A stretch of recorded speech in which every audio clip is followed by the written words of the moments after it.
Okay. Hello everybody, I am MartrysDrake. Welcome to my channel, and I am explaining some of my favorite board games. In this case, it is Harry Potter Hogwarts Battle. This is a cooperative deck building game. First things first, everybody picks. First, you pick what year you're playing. In just the base game, it's game 1 through game 7. Each one just adding more cards to the game, both in the bad guys, the dark arts events, and the viable cards to actually expand your deck. And then there are a couple of expansions for this game as well. But first things first, you're going to pick a player. Each deck is each deck is a little bit unique. Let's just put it that way. So every deck starts off with 10 cards. 7 of them are spells. They're all the exact same, no matter which character you're playing as. They are Lohomoras. They each give you 1 money when you play them. And then every person has 2 items that are unique to them. And then 1 ally that is both unique and not unique, because while they're each different names, they are also the exact same ability. Yeah. So that's how. So these are the cards that make up your deck. I usually play Neville, so he's gonna be the one that I use for explaining. So I just need to put everything back in.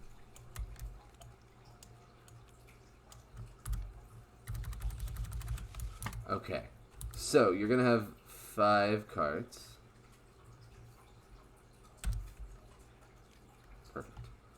So you're gonna have 5 cards, but on your turn, what happens is A will have,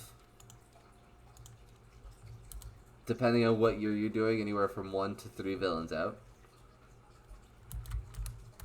And then, depending on your location, so at the start of the game, you're going to draw 1 Dark Arts card. So, you're then going to do what it says. So in this case, it'd be for each card with a value of 4 or more money in the hand, active hero loses 1. Well, in the very beginning, the cards you have don't have any value to them, so that would do nothing to me. After you've done your Dark Arts cards, you would then look at the villains.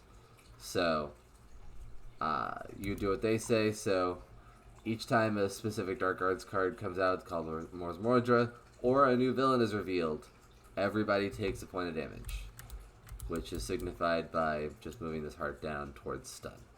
So, that being said, neither a new villain had come out nor had the MartrysDrake card come out, so he wouldn't do anything.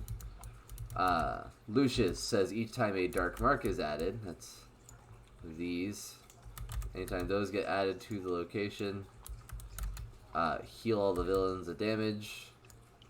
So you would take one of these away from each villain card. Again, opening turn wouldn't do anything, but also we're not adding a dark mark from this card anyway, so that wouldn't happen. And then Dolores hits you at the end of your turn, because each time a hero acquires a card with a value of 4 or more money, that hero loses 1. So, for example, if you bought this, she would hurt you.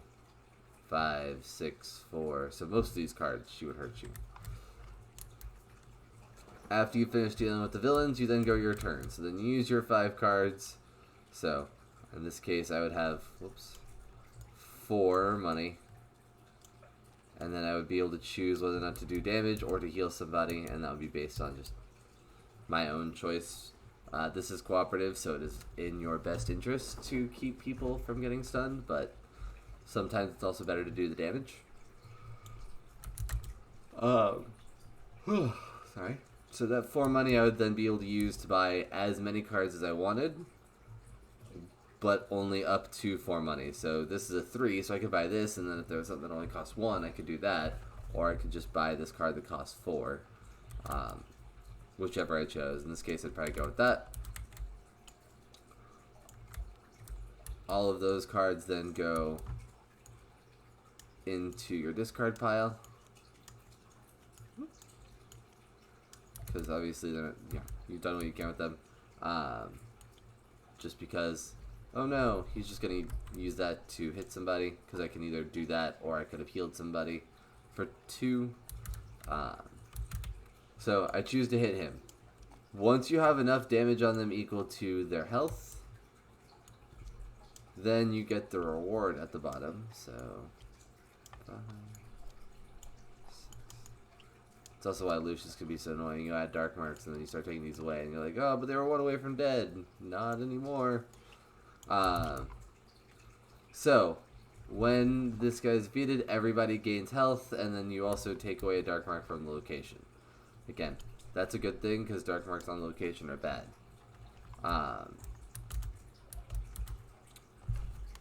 And I'll explain why now. Ways that you lose. Sorry, one second. Okay, ways that you can lose this game. Each one has 3 locations, so if this whole location, though, is filled up, I'm not gonna pull them all out, but the whole location is filled up. I filled up these last couple spaces.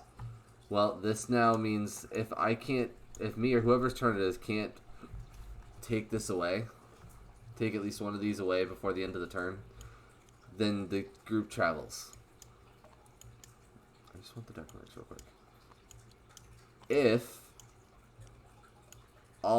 you're on the last location and you fill this up, and again you can't either beat the bad guys or get rid of one of these dark marks in time, and you would have to travel again, you lose.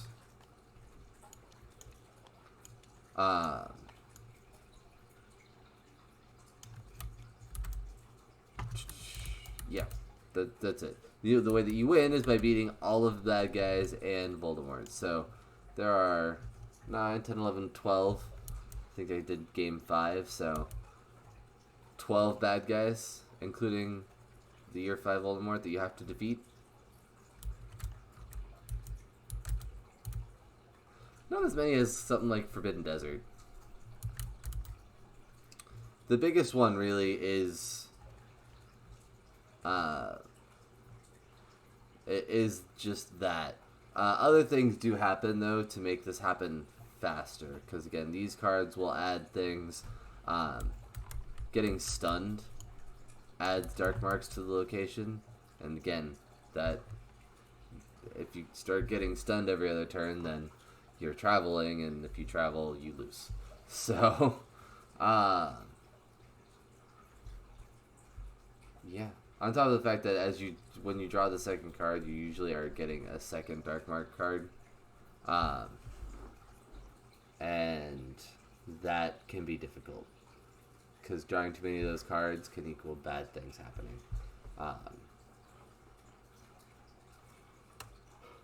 Bad things are happening anyways, but they become less pleasant as you go along.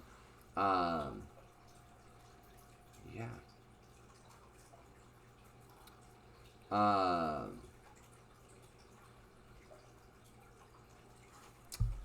Every character, once you hit game 3, once you hit game 3, every character has an ability. So something to make you a little bit stronger and hopefully make your team a little bit better. For example, Neville is the healer. Whenever he heals somebody, the first time they heal on his turn, they gain an extra health. Ron also heals people if he deals enough damage. Hermione hands out money if she's playing enough spells, and then Harry deals damage or gives people damage to deal when dark marks are removed from the location. So, yeah, that is pretty much the gist for this one.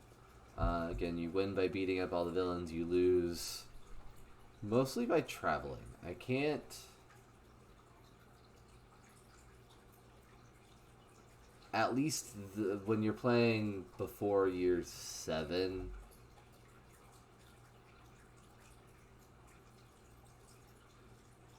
Yeah, when you're playing in the base game, that's really the main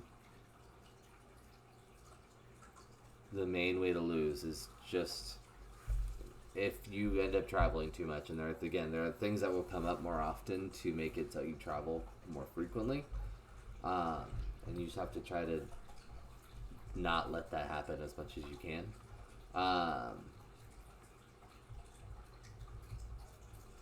Some of the expansions adds other things, and that's something that if somebody really wants to find out, I can cover that separately and do a separate how-to explaining some of the other cards that can come in to explain that. But that's pretty much it for the base game of Harry Potter Hogwarts Battle. Any questions or anything I left out?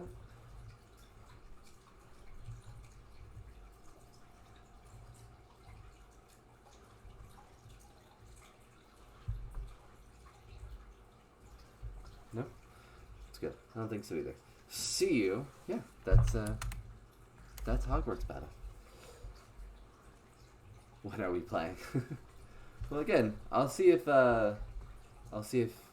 anybody else wants to play, but I'm not playing a board game this evening. Otherwise, I'll probably do Dead by Daylight later. But otherwise, again, if we have people, I will play a board game later. That I am good with that. But in the meantime, thank you so much, everybody, for listening to me. Again, if you have any questions, put them down below, and I'll be more than happy to answer them for you. In the meantime,